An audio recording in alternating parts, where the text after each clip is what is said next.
Hey everybody, how's it going? Today I'm going to be swapping out the buttons that are in this cluster right here for a new switch that has a dedicated hard button for the 360-degree cameras. So this button right here is not currently equipped. It didn't come until the 2022 model years, but some other people on some of the forums have figured out that you can swap the button in, or the panel rather, into the 2021 and it works. So obviously you need to have the 360-degree camera to make this work. It's a relatively easy install. I'm going to walk you through it. Here is the part number, 8478-6496. I got this from GM Parts Direct or Tasca Parts or something, but it should be a easy direct swap. It's going to go right there, and it's just going to give me a hard button to activate the 360 cameras when in the vehicle. Otherwise, you have to go through the screen and go to the home screen, and it's just more tedious, I think.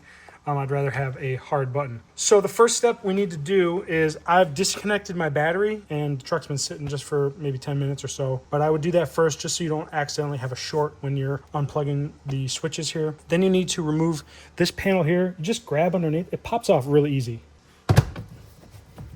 It's just held in with a couple of the plastic clips. Next, we're going to remove this panel on the left side. Similarly is held in with those plastic clips, and it just pops right out. Sort of hinges in on this right here behind the weather stripping, and when you go to put that back in, you got to kind of hinge it in itself as well. So now that we got that out of the way, set it aside. Okay, next I'm going to put a piece of masking tape right here because I'm going to pop this panel out. This is where this procedure changes a little bit. If you have a Denali, there's like a screw on the side here that you loosen and this whole piece will pop out. But since I have an SLT, you have to pop this panel out. There's two screws behind here, and then this whole panel right here will pop out, and that's how you get to the switch. But so I don't damage the finish on the inside of my truck here, I'm going to put a piece of tape like right there, and then I'm going to use a plastic pry tool to get behind this panel, just like that, and pop it off.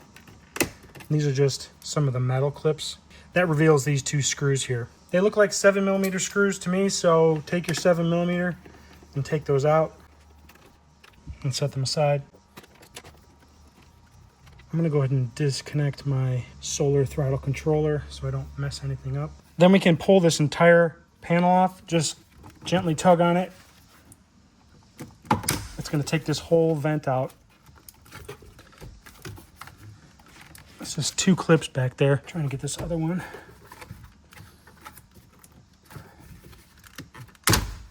There we go. Sounds a lot worse than it actually is. There's actually three clips. There's one right here where my middle finger is, one right here, my index, and one right here again on my index. So the panel that we want to remove is this one right here. All right, so this mechanism is a little tricky. Using a real tiny flathead screwdriver, open up this locking tab like that, slide it up, then take that same flathead screwdriver and push down right here. And at the same time with my thumb and forefinger, this piece should release. It's like a lever. And you push that lever forward all the way, and then that connector will pop right out. I disconnect this one just so I'm not working on trying to get this out in the car because the cable is short. It's another locking tab style connector. This one you just pop up.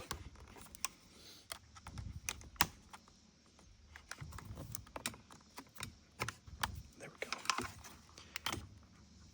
Now I can work on getting this piece out. The way this comes out is there's these clips, and there's two more on this side as well. So there's two here and two on the back.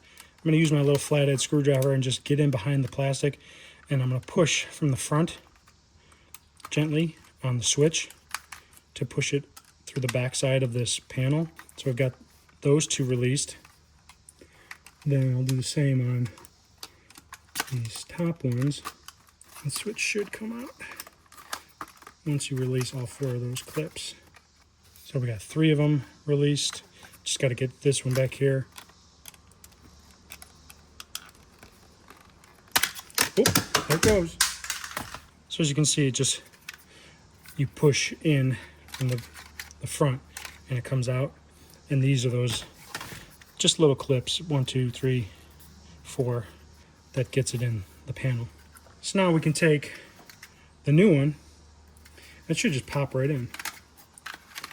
Really, really easily. If I get the orientation correct. Boom.